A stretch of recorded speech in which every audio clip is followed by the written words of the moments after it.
October 15th, 1955. Mamie Till-Mobley sat in her Chicago apartment, still reeling from burying her 14-year-old son Emmett just weeks earlier, when her phone rang with news from Mississippi. A newspaper had just published the truth about her ex-husband Louis Till's death 10 years prior. He hadn't died honorably in combat, as she'd been told. He'd been executed by the United States Army. Within hours, the story was front-page news across the segregationist South, and any hope of justice for Emmett Till died with it. 2 Mississippi senators had just weaponized a father's death to destroy his son's memory, and the conspiracy reached all the way to the Pentagon. This is the story of how the Army executed a black soldier on evidence so thin it barely existed. Then 10 years later, powerful men used his death as a weapon to ensure his son's murderers walked free. 2 Till men, both dead. One hanged by rope in Italy, the other by the same rope of injustice in Mississippi. And between them, a military cover-up that would take 65 years to fully expose. July 20th, 1944. Private Louis Till, service number 36392273, sat in a holding cell at the military police station in Civitavecchia, Italy, trying to understand how his life had come to this. Just 22 years old, he'd been in the Army barely a year, serving in the 177th Port Company of the Segregated Transportation Corps. His unit handled the unglamorous work of moving supplies through Italian ports, while white units got the glory. Now he sat accused of crimes that would mean his death. The previous night, something terrible had happened in Civitavecchia. 3 Italian women had been attacked in their homes during an air raid, when darkness covered the town and anti-aircraft fire lit the sky in sporadic flashes. 2 women, Beni Lucrezia and Frida Marie, had been assaulted in their homes. Another woman, Anna Zanchi, had been shot and killed through her closed door when she refused to give wine to men demanding entry. The Criminal Investigation Division had 3 black soldiers in custody within hours: Louis Till, Private Fred McMurray, and Private James Thomas, Jr. Louis Till's path to that cell had been shaped by America's brutal machinery of racial control.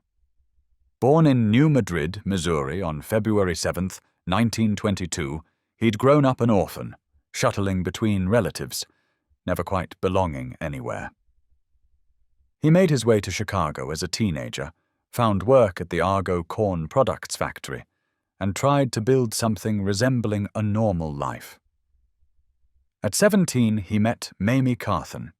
She was his age, smart, ambitious, with plans for a better future. Her parents disapproved immediately. They thought Louis was too sophisticated for their daughter, which was code for concerns about his rough edges and uncertain prospects.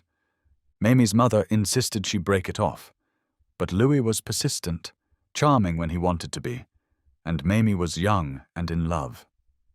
They married on October 14th, 1940, both just 18 years old, both convinced they could make it work, despite her parents' objections. 9 months later, almost to the day, their son Emmett Louis Till was born on July 25th, 1941. For a brief moment, Louis Till had what he'd never known as an orphan, a family. But Louis had demons that marriage and fatherhood couldn't exorcise.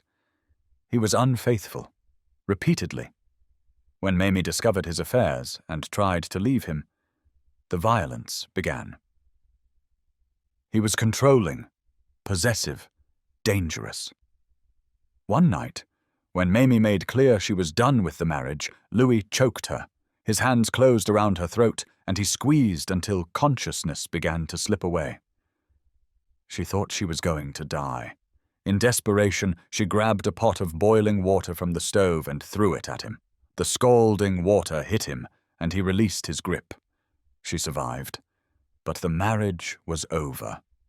Mamie got a restraining order. Louis violated it. Again and again, he showed up where he wasn't supposed to be, made threats, refused to accept that she'd left him. Finally, in 1943, he stood before a Chicago judge on domestic violence charges. The judge gave him a choice that thousands of black men faced in that era: prison or the army. It wasn't justice. It was conscription by coercion, funneling problem black men into segregated units where the army could use them and dispose of them. Men like Louis Till weren't being offered rehabilitation or help. They were being offered a different kind of cage, one with a uniform and a rifle. Louis chose the army.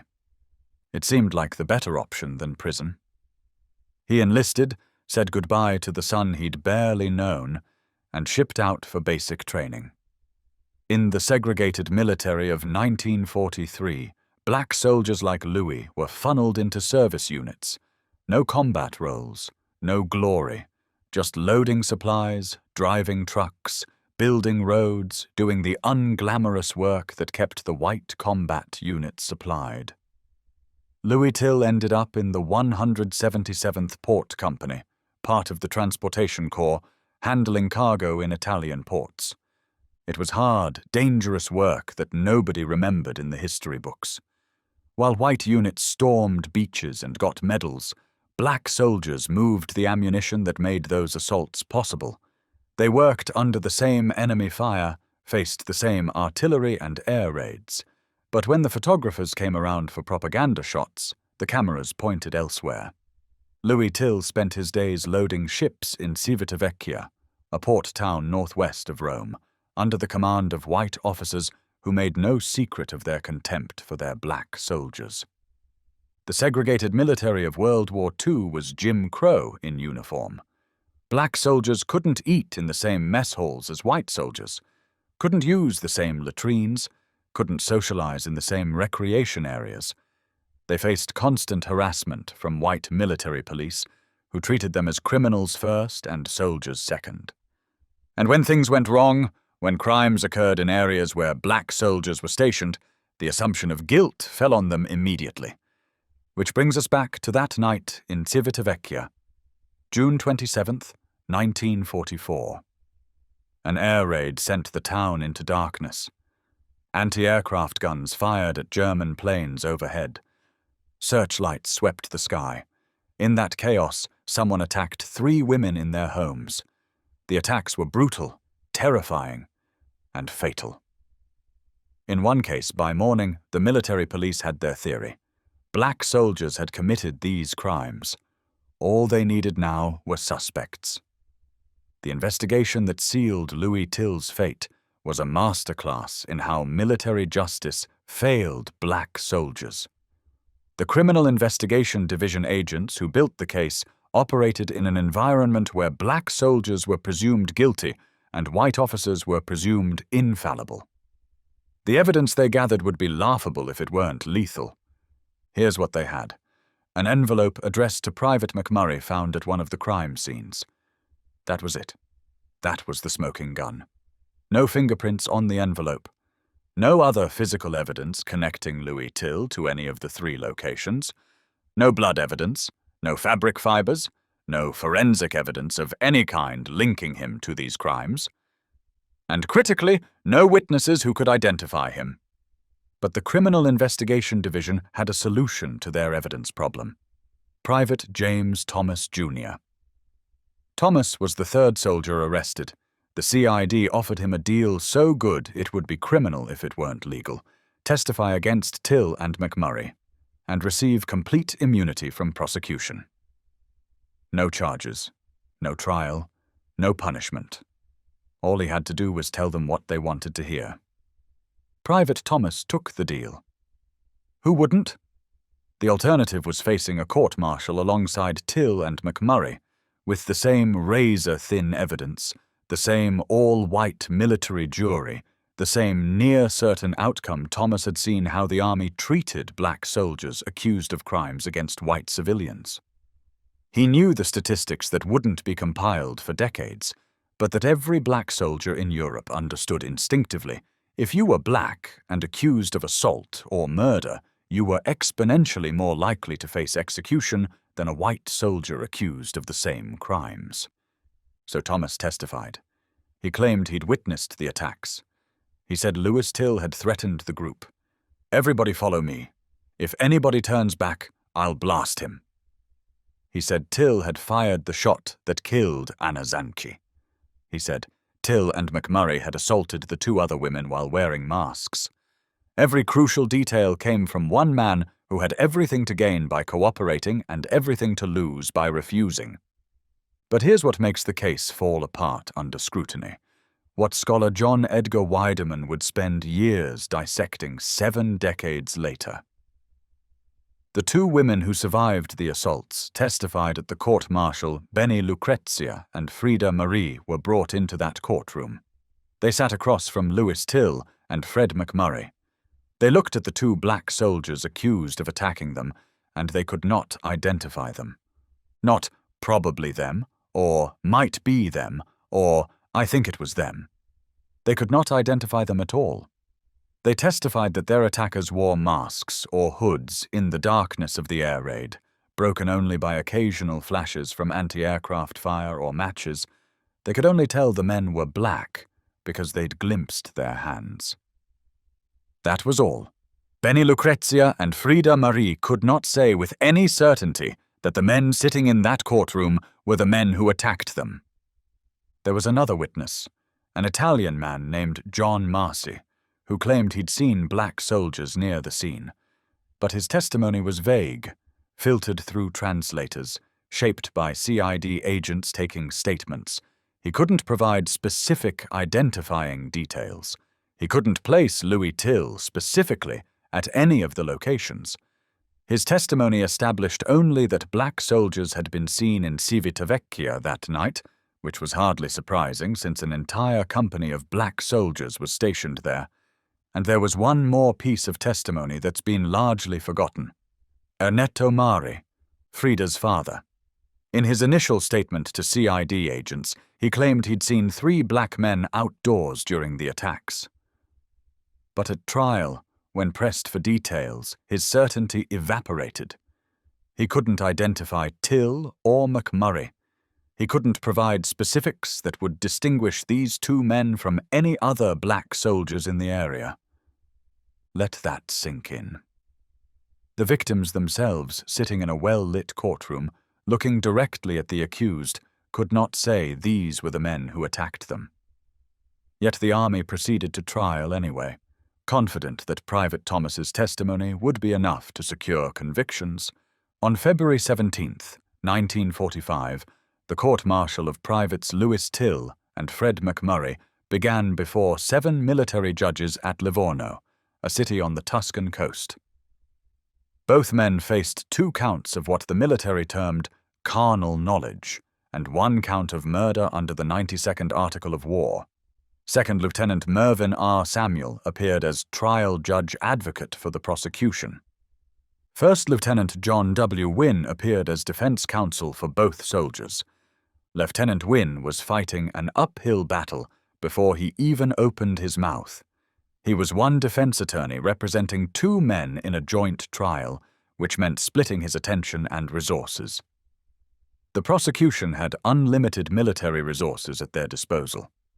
Every CID agent, every translator, every witness the army could produce.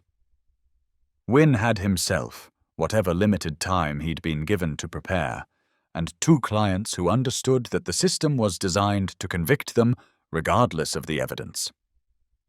The prosecution built their case on Private Thomas's testimony and a series of witness statements taken by Criminal Investigation Division agents. These statements had been reduced into English from Italian, filtered through military translators, and shaped by CID agents who knew exactly what verdict their commanding officers wanted. When you read these statements today in the military archives, you see the fingerprints of manipulation everywhere. Both surviving victims gave eerily similar testimony, using identical phrases and words. One CID agent's favorite word was push, which appeared 6 times in 11 lines of one statement, 7 times in 9 lines of the other statement. The phrasing was too similar, too polished, too scripted to reflect the raw, confused, traumatic recollections of assault victims speaking in their native language through a translator. These weren't organic testimonies. These were documents crafted to secure convictions. The statements also contained oddly specific details that seemed designed to hit every legal element needed for a capital conviction. Both women's statements emphasized violence, duration of the assaults, and specific acts in language that read more like legal boilerplate than victim testimony. It's the kind of precision that raises questions about how much of these statements actually came from the victims, and how much was inserted by CID agents and translators who understood what the military tribunals needed to hear to justify execution. Lieutenant Wynne objected to McMurray's confession being entered as evidence, arguing it had been obtained involuntarily. The Army had extracted this confession during interrogation, without counsel present, under circumstances that would never pass constitutional scrutiny in a civilian court. The court overruled Wynne's objection. The confession stayed in. Wynne objected that Private Thomas's testimony was the only direct evidence linking Till and McMurray to the crimes, and that Thomas had been granted immunity in exchange for that testimony. He argued that uncorroborated testimony from someone who had everything to gain from cooperating wasn't reliable. The court overruled him. Thomas's testimony stood as the foundation of the prosecution's case. Wynne pointed out that the victims themselves could not identify the accused. He emphasized this again and again. These two women, the only people who actually saw their attackers, could not say these were the men. In any fair system of justice, that alone should have created reasonable doubt. The court found it irrelevant. The law member, Colonel Roger W. Whitman, ruled that the place, time, and circumstances were enough to exclude reasonable doubt about identity, even without actual identification. Both Louis Till and Fred McMurray elected not to testify in their own defense. Years later, scholars would debate why. Some suggested that Lieutenant Wynne had advised them it wouldn't help, that anything they said would be twisted against them. Others pointed out that in the segregated military justice system, a black soldier's word meant nothing against white officers' reports and a cooperating witness's testimony. Still others suggested they'd simply given up, recognizing the trial's predetermined outcome. The system wasn't designed to find truth.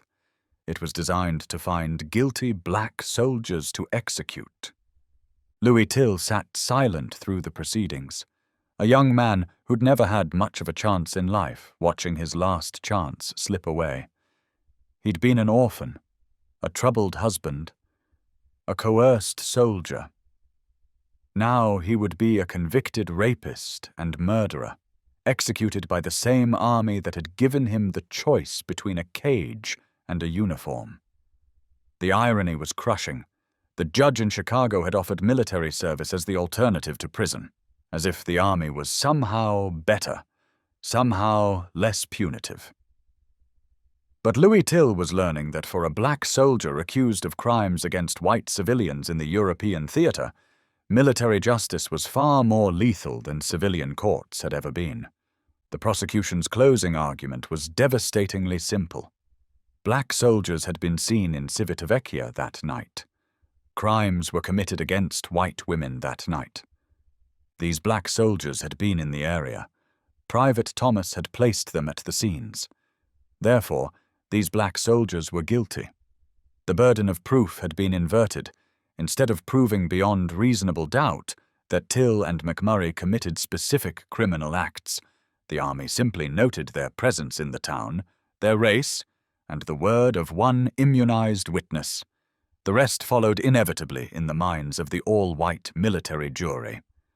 The defense had no closing witnesses, no exculpatory evidence the court would allow, no realistic path to acquittal. Lieutenant Wynne did his best, but he was arguing to judges who'd already decided the verdict came swiftly. Guilty on all counts. Sentence, death by hanging. The trial had lasted hours, not days. 2 young black men had been condemned to die on evidence so circumstantial that it would never have survived appeal in a civilian court. But this wasn't a civilian court.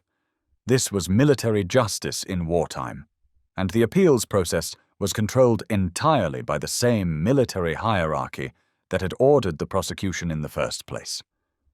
The case went to the Judge Advocate General's office for mandatory review. On April 18, 1945, Colonel Claudius O. Wolfe reviewed the trial record. He could have ordered a new trial. He could have commuted the sentences. He could have found insufficient evidence. Instead, he ruled that the trial record was sufficient to support a verdict of guilty. Regarding the victims' inability to identify their attackers, Colonel Wolfe wrote that the place, time, and circumstances were such as to exclude reasonable doubt as to their identity. Think about that logic. The victims couldn't identify the accused, but the mere fact that black soldiers existed in the area at the time was enough to eliminate reasonable doubt. This wasn't justice. This was racial presumption codified as military law. Louis Till and Fred McMurray were transferred to the United States Army Disciplinary Training Center near Pisa to await execution. It was here, in this military prison, that Louis Till would have one of history's strangest encounters. The poet Ezra Pound, arrested for treason after making pro-fascist radio broadcasts during the war, was imprisoned in the same facility. Pound would later mention Till briefly in his piece on Cantos, writing, "Till was hung yesterday, for murder and rape with trimmings." Those few cryptic lines would be one of the only public mentions of Louis Till's execution for decades. Pound got more immortality from knowing Till than Till got from dying. On July 2, 1945, 3 weeks before Louis Till's son Emmett would turn 4 years old, Private Louis Till was led to the gallows at Aversa. He was 23 years old. Private Fred McMurray was hanged immediately after him. The Army took multiple photographs to document the executions. These photographs still exist in military archives, though they've never been made public. The Army wanted proof that justice had been done, evidence that the system worked, that black soldiers who committed crimes against white civilians would face the ultimate punishment. A week later, on July 13, 1945, Mamie Till received a telegram at her Chicago home. Her ex-husband had died overseas. The Army provided no details about the circumstances. The telegram simply stated that Private Louis Till had died due to willful misconduct. No mention of execution, no mention of the charges, no mention that he'd been hanged by the military, he'd been coerced into joining. Among Louis Till's belongings returned to Mamie was a silver signet ring inscribed with his initials, L.T. The ring had been purchased on May 25, 1943, while Louis was in training. It was one of the few possessions he'd had in Italy, one of the few reminders that he'd existed at all. Mamie kept the ring. 10 years later, she would give it to her son Emmett when he traveled to Mississippi to visit relatives. That ring would become the only way to identify Emmett's brutalized body when it was pulled from the Tallahatchie River. For 10 years, Mamie Till-Mobley knew nothing about how her ex-husband had really died. She tried to find out. She wrote letters to the Army asking for details. She filed requests for information. The Army blocked her at every turn. The bureaucracy was comprehensive and deliberate. Louis Till's court-martial records were classified. His execution was a military matter. The details were none of her concern. This was the same Army that had executed him, now covering up the execution to protect itself from questions about whether justice had actually been served. Mamie eventually stopped asking. She had a son to raise. Emmett was growing up smart, charismatic, a little mischievous but good-hearted. He'd contracted polio at age 6 and was left with a persistent stutter, but he worked through it. He loved pranks, loved baseball, loved making people laugh. He was protective of his mother, having seen how Lewis's violence had nearly killed her. In Chicago, Emmett Till had opportunities his father never had. He went to good schools. He had friends across racial lines. He lived in a neighborhood where segregation was less rigid than in the South. His mother worked hard as a clerk for the Air Force to give him chances at a better life. In August 1955, Mamie let Emmett travel to Mississippi to visit relatives near the small town of Money. It was supposed to be a summer adventure, a chance to connect with family, to see where his ancestors came from. Before he left, Mamie gave him Louis Till's ring. She told him it had belonged to his father, the soldier who had died in the war. She didn't know the truth. The Army had made sure of that. What happened in Mississippi on August 28, 1955, is a story that shook America and catalyzed the civil rights movement. Emmett Till, 14 years old, allegedly whistled at a white woman named Carolyn Bryant in a grocery store. Later, Carolyn Bryant would admit to a historian that she fabricated her testimony about Emmett making advances toward her, though her family disputes this admission.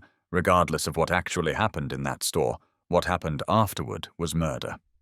Two white men, Roy Bryant and J.W. Milam, Carolyn's husband and brother-in-law, came to the home of Emmett's great-uncle Moses Wright in the middle of the night. Armed with a pistol, they forced their way in, demanded the boy, "Who did the talking?" and dragged Emmett from his bed. Moses Wright tried to plead with them. His wife offered them money to leave the boy alone. They ignored her. They took Emmett, threw him in the back of a pickup truck, and drove off into the Mississippi night. What they did to Emmett Till over the next hours was torture. They beat him. They gouged out one of his eyes. They shot him in the head. Then they tied a 75-pound cotton gin fan to his neck with barbed wire and threw his body into the Tallahatchie River. When the body was discovered 3 days later, it was so mutilated that identification seemed impossible. But Emmett was still wearing his father's ring. The initials LT were still visible. That ring, the last possession of Louis Till, became the only way to confirm that the destroyed body was Emmett. Mamie insisted the body be returned to Chicago. She insisted on an open casket funeral. "I want the world to see what they did to my baby," she said. Thousands of people came to view Emmett's body at Robert's Temple Church of God in Christ. Photographs of his mutilated face were published in Jet magazine and newspapers across the country. The world did see, and the world was horrified. Roy Bryant and J.W. Milam were arrested and charged with murder. The trial began in September 1955 in Sumner, Mississippi. It was a farce from the opening gavel. The all-white jury deliberated for just 67 minutes before returning a not guilty verdict. One juror later said they would have deliberated faster, but they stopped for a soda break. Bryant and Milam walked free. 4 months later, protected by double jeopardy, they sold their confession to Look magazine for $4,000, admitting in detail how they'd tortured and killed Emmett Till. The federal government, facing international condemnation and domestic outrage, pressured Mississippi to bring kidnapping charges. Bryant and Milam had admitted in their original testimony to forcibly taking Emmett from Moses Wright's home at gunpoint kidnapping was an open and shut case. A grand jury was convened in November 1955 to consider the charges. Justice seemed possible, however inadequate. But then something happened that would expose the conspiracy behind Louis Till's death. In October 1955, just weeks before the grand jury was scheduled to convene, Mississippi Senators James Eastland and John Stennis uncovered Louis Till's military records and leaked them to the press. Specifically, they leaked them to the Jackson Daily News and other segregationist newspapers. The Memphis Commercial Appeal published the story on October 15th. Louis Till had been executed by the U.S. Army in Italy in 1945 for assaulting 2 Italian women and killing a third. The story spread like wildfire across Mississippi and the segregationist South. Editorial after editorial used Louis Till's execution to smear his son. They argued that Emmett Till came from criminal stock, that violence and perversion ran in the family, that his murder had been justified as an act of protecting white women from a boy who would have grown into a man like his father. The National Association for the Advancement of Colored People and the Yankee media, these editorials claimed, had lied about Louis Till's record, portraying him as a hero killed in action when in reality he'd been a rapist and murderer. These editorials pointed to one article in Life magazine that had mistakenly reported Louis Till died in France fighting for his country. Life later published a retraction, and historians have confirmed that this was the only major publication to make this error. No other northern media had lionized or embellished Louis Till's record. But segregationist newspapers ignored these facts. They treated the Life article as representative of all northern media, proof of a conspiracy to deceive the American public about the Till family. The effect was devastating. The grand jury, bombarded with headlines about Louis Till's execution, declined to indict Roy Bryant and J.W. Milam for kidnapping. Despite their public confession to taking Emmett from his great-uncle's home, despite overwhelming evidence, the grand jury refused to act. The leak of Louis Till's military records had achieved exactly what Senators Eastland and Stennis intended. It poisoned any chance of justice for Emmett Till. This wasn't an accident. This wasn't some journalist stumbling onto old records. This was a deliberate political act by two of the most powerful segregationists in the United States Senate. James Oliver Eastland, Democrat from Mississippi, was chairman of the Senate Judiciary Committee. He was known as the voice of the white South and the godfather of Mississippi politics. After the Brown-fired Board of Education decision in 1954, Eastland had declared, "On May 17, 1954, the Constitution of the United States was destroyed because of the Supreme Court's decision. You are not obliged to obey the decisions of any court which are plainly fraudulent." John Stennis, Mississippi's other senator, was equally committed to maintaining segregation. Together, these two men had the power, the connections, and the motivation to dig into military records that were supposed to be confidential. They went looking for ammunition to use against Emmett Till's memory, and they found it. Then they weaponized a father's death to justify a son's murder. How did they get access to Louis Till's court-martial records? Those records were classified. They weren't public information. The Army had spent 10 years refusing to tell Mamie Till-Mobley how her ex-husband died, blocking her every request for information, hiding behind regulations and bureaucracy.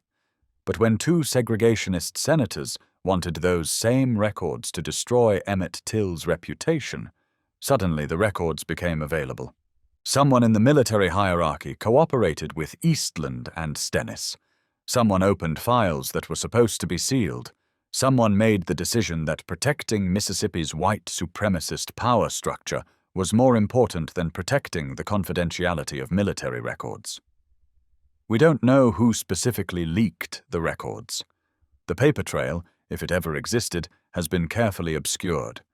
But we know it happened, and we know it required cooperation between the senators and sympathetic officers in the Pentagon. This was a conspiracy that spanned from Mississippi to Washington to military archives. And it worked perfectly. Emmett Till's killers never faced any legal consequences. They lived free in Mississippi, eventually dying of natural causes, never punished for their crime. Mamie Till-Mobley had to live with the knowledge that her son's murderers walked free, and that her ex-husband's death had been used as the weapon to ensure that outcome.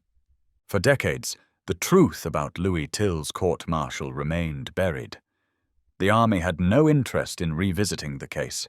The records stayed classified, accessible only through painstaking Freedom of Information Act requests. It wasn't until 2005 that scholar John Edgar Wideman obtained copies of Louis Till's complete court-martial record. What he found confirmed the suspicions that had lingered for 60 years. The evidence against Louis Till was shockingly thin, the trial was fundamentally unfair, and the execution looked like a rush to judgment driven by racial prejudice rather than actual justice. Weidman spent years analyzing every document, every witness statement, every piece of testimony. He traced the timeline of events, checked the testimony against the known facts, looked for corroboration of Private Thomas's claims. What he found was a case built on sand. The victims couldn't identify the perpetrators. The physical evidence didn't exist. The timeline didn't quite work. The witness statements showed signs of manipulation. And Private Thomas's testimony, the foundation of the entire prosecution, was never independently verified. Weidman concluded that Louis Till's crime was being a black soldier in the wrong place at the wrong time when crimes occurred. In his book, Writing to Save a Life, The Louis Till File, Weidman wrote, "Till's crime is a crime of being. The fact that Till, McMurray, and the other alleged perpetrators were colored, plus the fact that Till and McMurray were reported in the vicinity of Civitavecchia the night the crimes occurred, is enough to convince army officers the accused are guilty." Other scholars have reached different conclusions. Colonel French McLean, who documented every execution of American servicemen in World War II Europe in his book The Fifth Field, reviewed Till's case and concluded he was guilty. McLean wrote, "Fear was Till's game. He terrorized his wife, terrorized his fellow soldiers, and terrorized local Italians who did not cooperate with him." But McLean's assessment relies heavily on accepting the prosecution's case at face value, accepting Private Thomas's testimony as reliable, and accepting that Louis Till's troubled history in Chicago proved his guilt in Italy. The debate over Louis Till's actual guilt or innocence will likely never be fully resolved. The evidence is what it is, thin and questionable, shaped by a military justice system that was designed to process black soldiers accused of crimes as quickly as possible. But what cannot be debated is that Louis Till received a fundamentally unfair trial by any modern standard of justice. He was denied adequate defense. The evidence was circumstantial. The key witness had immunity. The victims couldn't identify him. Yet he was executed anyway. And what cannot be debated is that his execution was later weaponized to ensure his son's murderers went free. Louis Till was buried in Italy initially, near where he was executed. In 1949, the army moved the remains of all executed servicemen from World War II to a secret plot in France, Plot E, at the Oise-Aisne. American Cemetery is located across the road from the main cemetery, deliberately hidden behind thick hedges, accessible only through the superintendent's office. It's called the House of Shame and the perfect anti-memorial. No American flag flies over Plot E. The graves are marked only with numbers, not names. The bodies are buried facing away from the main cemetery, literally turning their backs on the honored dead. Of the 96 men buried in Plot E, 80 are black. Think about that. In a military where black soldiers made up roughly 10% of the army, they accounted for over 80% of the executions. Louis Till is grave number 73. His name wasn't publicly associated with that grave number until 2009, when a Freedom of Information Act request finally forced the army to release the identities. For 64 years, the army kept secret who was buried in Plot E. Even the gravestones bore only numbers. The message was clear. These men deserved not just death, but erasure. They deserved to be forgotten, to have their names stripped away, to be reduced to numbers in a hidden cemetery that wasn't mentioned on maps or in official guides. In 1987, the remains of Private Eddie Slovic, the only American soldier executed for air desertion in World War II, were returned to the United States after his widow spent decades fighting for his repatriation. Slovic had been buried in Plot E alongside the men executed for murder and assault. But no one fought for Louis Till. His family had been told he died of willful misconduct, with no details. Mamie Till-Mobley didn't even know where he was buried. She couldn't fight for his repatriation because she didn't know the truth. It wasn't until the 2000s, when Emmett Till's story was being re-examined as part of the ongoing effort to document civil rights-era injustices, that attention finally turned to Louis Till's execution. Emmett Till's cousin, Ollie Gordon, traveled to France to visit grave number 73 in Plot E. Standing at that unmarked plot, she said, "He's laying in this less than honorable area for a crime that we're still not sure that he committed. But he's not forgotten. He had a child that met his demise at such a young age of 14. The connections between Louis Till's execution and Emmett Till's murder are more than just tragic coincidence. They reveal how military injustice and civilian injustice formed a continuous system of violence against Black Americans.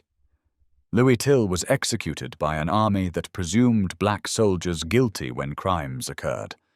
Emmett Till was lynched by white men who presumed black boys guilty when white women accused them. Louis Till's case was built on unreliable testimony and no victim identification.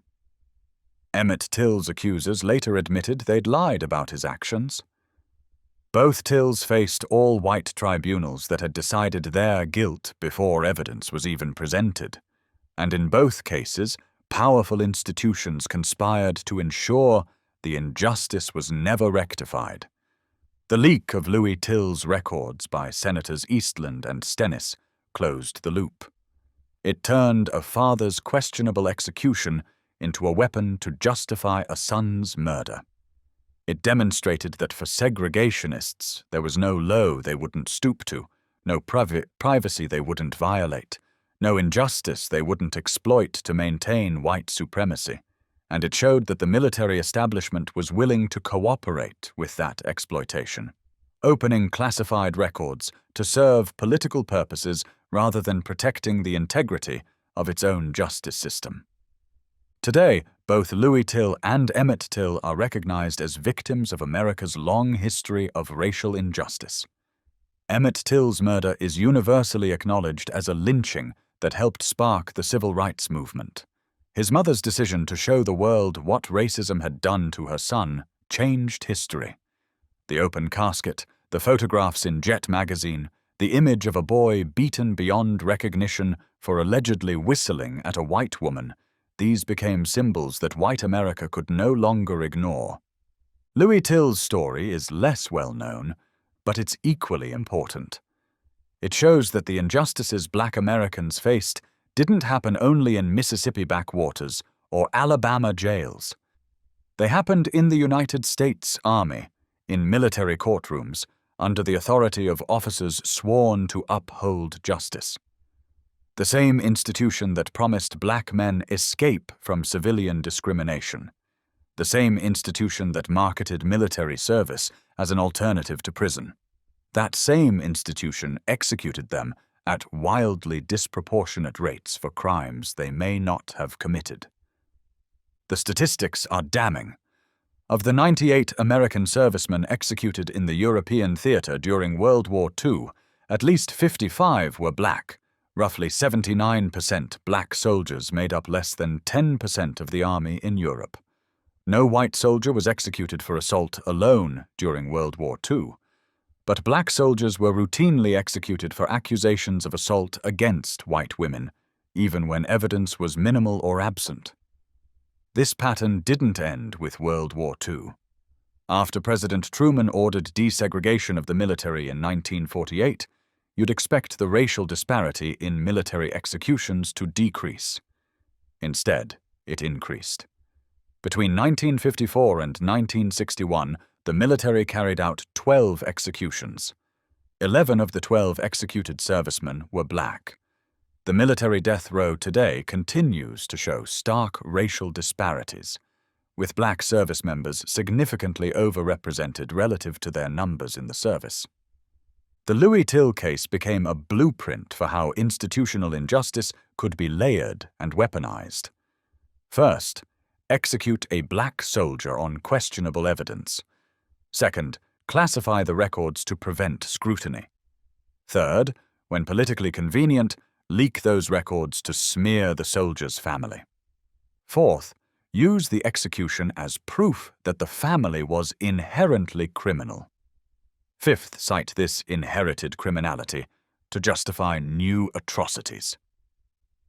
The system was elegant in its brutality, self-reinforcing in its logic, and protected at every level by powerful men who benefited from its operation.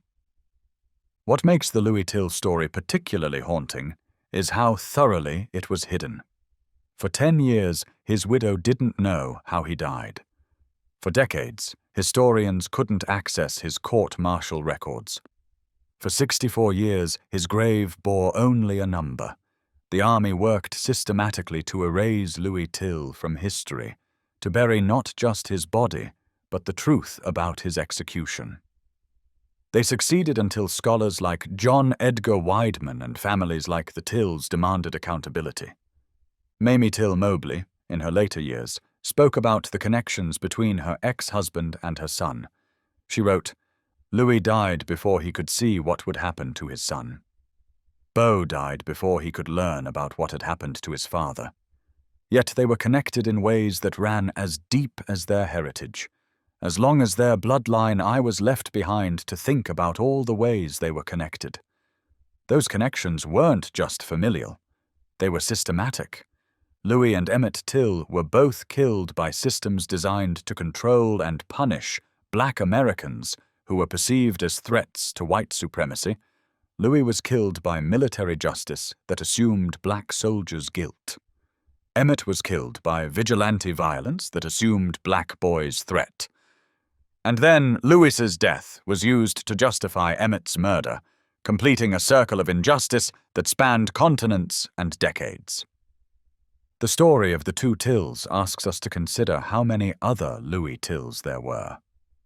How many other black soldiers were executed on questionable evidence? How many other families were lied to about how their sons and husbands died?